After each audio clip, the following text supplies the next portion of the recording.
मोर्शी तालुक्यातील खंबीत येथील अंकित कोहळे यांच्या विहिरीमध्ये दिनांक 22 जून रोजी साप विहिरीमध्ये दिसल्याची माहिती त्यांनी लगेच कार्स संस्थेचे प्राणीमित्र अक्षय लुंगे यांना दूरध्वनीवरून दिली।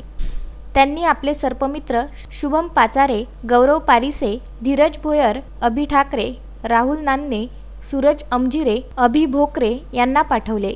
त्यांच्या विहिरीत दडून बसलेल्या 4 फुटाच्या सापाला पकडून वनपरिक्षेत्रामध्ये सोडण्यात आले। नाग हा भारतातील सर्वात विषारी समजणारा साप आहे। त्याची लांबी 6 ते 7 फूट राहते। नाग्याच्या फणावर 2 काळ्या रंगाची वर्तुळे असतात आणि ती एकमेकांना काळ्या वक्रकर रेषेने जोडलेली असतात, त्यामुळे ती 10च्या आकड्यासारखी दिसते।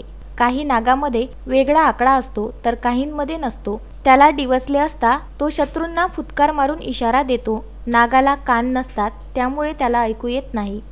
संजय गारपवार, विदर्भ न्यूज, मोर्शी।